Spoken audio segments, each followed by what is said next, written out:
میرے آقا صلی اللہ علیہ وسلم کا خوبصورت فرمان عالی شان ہے کہ اپنے بچوں کو ادب سکھاؤ۔ آج انشاءاللہ ہم اپنے بچوں کے ساتھ ادب رسول اور عشق رسول صلی اللہ علیہ وسلم پر بات کریں گے۔ اللہ تعالیٰ نے فرمایا کہ اسی قرآن سے لوگ گمراہ بھی ہوتے ہیں، یضل بہ کثیرا و یہدی بہ کثیرا ما یضل بہ الا الفاسقین، اور فاسق گمراہ ہوتے ہیں اس قرآن سے، اور فاسق وہ ہوتے ہیں جو اللہ سے کیے ہوئے عہد کو عہد کے بعد بھلا بیٹھتے ہیں اور اس رشتے کو توڑتے ہیں جس کو جوڑنے کا حکم دیا گیا، اور پھر نتیجتاً زمین میں فساد برپا کرتے ہیں۔ جس عہد کو یاد کرنے کا حکم دیا گیا ہے وہ لا الہ الا اللہ ہے۔ حضور صلی اللہ علیہ وسلم نے فرمایا کہ اپنے ایمان کی عہد کی تجدید کیا کرو، اور لا الہ الا اللہ کا کثرت سے ذکر کرنے کا حکم دیا۔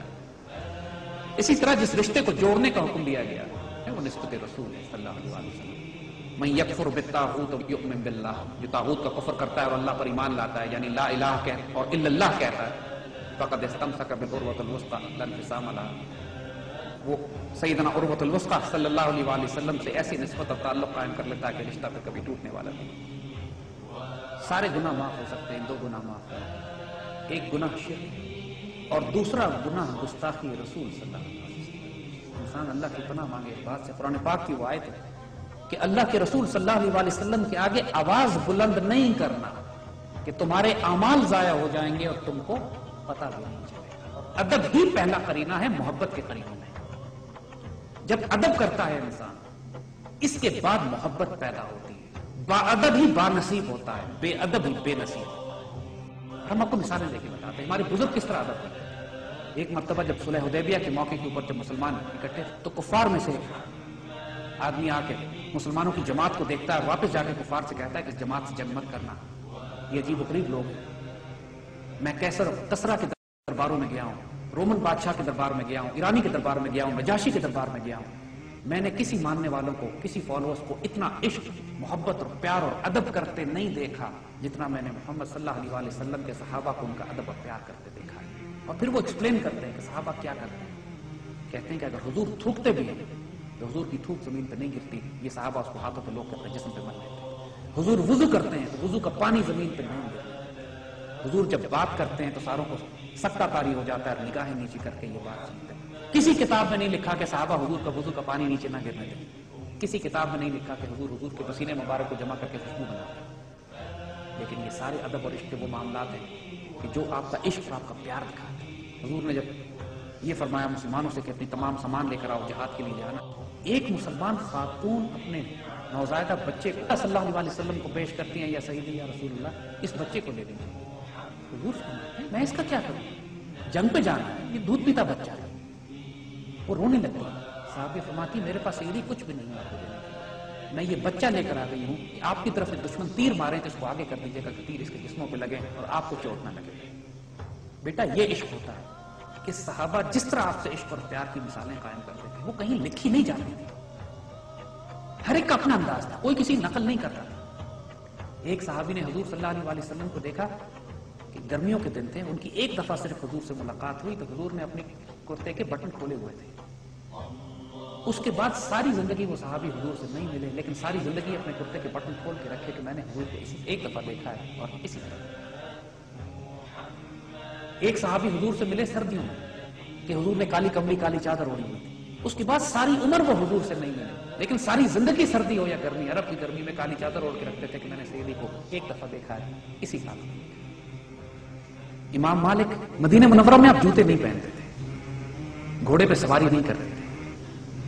لوگوں نے پوچھا کیوں؟ کہتے اس لیے کہ جس جگہ میرے آقا صلی اللہ علیہ وسلم زمین پہ چلتے پھرتے ہوں وہاں مجھے شرم آتی ہے کہ میں جوتے پہنوں اور میں گھوڑے پہ سواری کروں۔ بیٹا جب ادب رسول کے معاملات ہوتے ہیں نا، وہاں یہ نہیں پوچھا جاتا کہ یہ کہاں لکھا ہے، یہ کون سا فتویٰ ہے۔ ایک مرتبہ حضور صلی اللہ علیہ وسلم کا بہت سارا خون نکلا تو آپ نے ایک پیالے میں خون جمع کر کے ایک صحابی کو دیا کہ جاؤ لے جاؤ اور اس کو پھینک کے آ جاؤ۔ وہ صحابی لے گئے اور تھوڑی دیر بعد واپس آئے تو حضور نے ان کو دیکھ کے پوچھا کہ خون کا کیا کیا؟ کہتے ہیں سیدی مجھے شرم آئی کہ آپ کا خون زمین پر پھینکوں تو میں اس کو پی لیا۔ اور حضور نے اس کے بعد کیا فرمایا؟ اب دیکھیے ظاہراً حرام کام ہے، خون پینا جائز نہیں، لیکن چونکہ اپنے عشق میں اپنی معصومیت میں وہ کام کر گئے تو حضور کیا فرماتے ہیں کہ جس جسم کے اندر میرا خون چلا گیا ہے اب اس پر جہنم کی آگ حرام ہے۔ یہ کہیں لکھا ہوا نہیں ہے کس طرح کرنا ہے، لیکن یہ ادب کے مقامات. حضور کے روضے کے ساتھ حضرت ابوبکر صدیق کا روضہ ذرا نیچے کر کے، اور ان کے ساتھ حضرت عمر کا روضہ ہے وہ نیچے کر کے، تینوں ایک لائن میں نہیں ہے. یہ ادب مینٹین کیا گیا. غلامان رسول دور سے پہچانے جاتے ہیں، بدن لرزیدہ لرزیدہ، سر شوریدہ شوریدہ، جسم کانپ رہا ہوتا ہے، سب جھکے ہوئے ہوتے ہیں، دور سے پہچانے جاتے ہیں کہ یہ عاشق رسول، ادب رسول. کہ صحابہ کرام رضوان اللہ اجمعین نے کبھی بھی حضور کو پہلے نام سے، فرسٹ نیم سے نہیں پکارا، محمد کہہ کے نہیں مخاطب کرتے تھے. یا رسول اللہ، فدا کو بھی وبی، قربان حضرت عمر کے بیٹے حاضری دینے کے لیے آتے ہیں تو کہتے ہیں الصلاۃ والسلام علیکہ یا رسول اللہ، پھر السلام علیکہ یا ابی بکر، اور السلام علیکہ یا ابی، اپنے والد کو پھر سلام کرتے ہیں. حضور کو نام نہیں لیتے، یا رسول اللہ. اور یہ تمام صحابہ کا طریقہ کار ہے. حضرت ابوبکر صدیق بچپن کے دوست ہیں، بچپن کے دوست. جس لمحے پتہ لگا کہ اب آپ اللہ کے رسول ہیں، مؤدب ہو کے غلام بن گئے، ایک قدم پیچھے آ گئے. اس کے بعد کبھی جس لمحے آپ کو پتہ لگا کہ آپ اللہ کے رسول بن گئے، چچا نے اس کے بعد چچے کا رتبہ چھوڑ دیا، امتی بن گئے، آپ اللہ کے رسول ہیں. ساری عمر پر یہ معاملہ رکھا.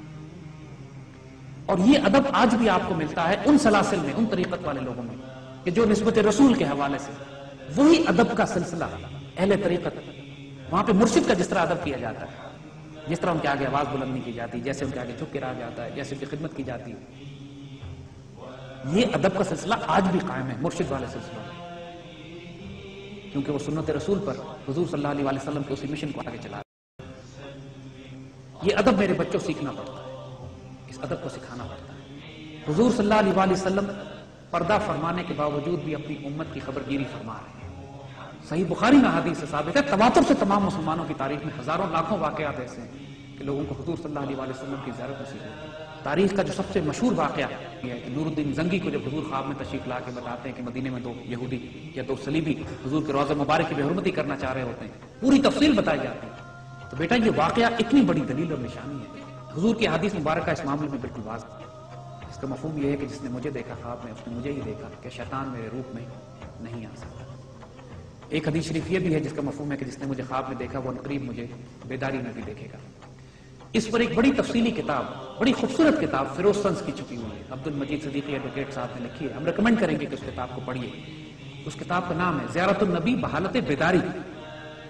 خان محمد نیاز الدین خان مرحوم کو 14 جنوری 1922 کو شاعر مشرق حضرت علامہ اقبال نے جو خط لکھا اس میں تحریر ہے: حضور نبی کریم صلی اللہ علیہ وآلہ وسلم کی زیارت مبارک ہو. اس زمانے میں یہ بڑی سعادت کی بات ہے. میرا عقیدہ ہے کہ حضور نبی کریم صلی اللہ علیہ وآلہ وسلم زندہ ہیں اور اس زمانے کے لوگ بھی آپ کی صحبت سے اسی طرح مستفیض ہو سکتے ہیں جس طرح صحابہ کرام ہوا کرتے تھے. لیکن اس زمانے میں اس قسم کے اعتقاد کا اظہار بھی اکثر دماغوں کو ناگوار ہوگا، اس لیے چپ رہتا ہوں. لوگ کم علمی کی وجہ سے، ادب رسول کے نہ ہونے کی وجہ سے، عشق رسول کے نہ ہونے کی وجہ سے جو فیض ان کو نصیب نہیں ہے اس فیض کا انکار کر دیتے ہیں جیسے ہو ہی نہیں سکتا. آج یہ کوئی 20 سال پرانی کتاب ہے، آج تک کسی شخص نے اس پر اعتراض نہیں کیا. تاریخی حوالوں کے ساتھ انہوں نے بات کی. فیروز سنس کی چھپی، جس کو اعتراض ہو فیروز سنس کو پتھر مارے جاتے ہیں.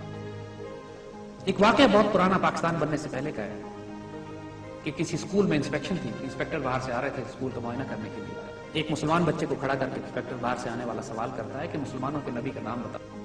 بچے نے درخواست کی سر میں تھوڑی دیر کے لیے باہر سے ہوا. استاد نے کہا نہیں تم کہیں نہیں جا سکتے. غصہ آنا شروع ہوا.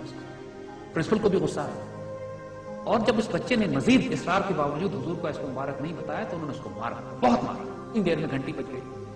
تو استاد غصے میں تو تھا ہی، اس نے کہا کہ تم نام یاد کر کے رکھو، میں تھوڑی دیر میں آتا ہوں اور تم سے پھر پوچھوں گا.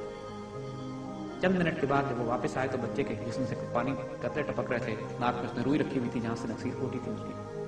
جب اس سے نام پوچھا مسلمانوں کے نبی کا نام بتاؤ تو اس نے بڑے ادب سے نہ صرف حضور کا اسم مبارک بتایا بلکہ 99 اسماء مبارک سنا دی. تو بچہ رو پڑا. میرے والد نے مجھے نصیحت کی تھی کہ کبھی بغیر وضو حضور کا نام نہ لینا. میرا وضو نہیں تھا. میں آپ سے درخواست کر رہا تھا کہ مجھے اجازت دیں کہ میں وضو کر رہا ہوں. آپ نے بولنے نہیں دی. بیٹا یہ ادب رسول ہوتا ہے، یہ بانصیب لوگ ہوتے ہیں. یہ ادب بچوں کو سکھایا جاتا ہے. حضور کی حدیث شریف کے اپنے بچوں کو ادب سکھاؤ.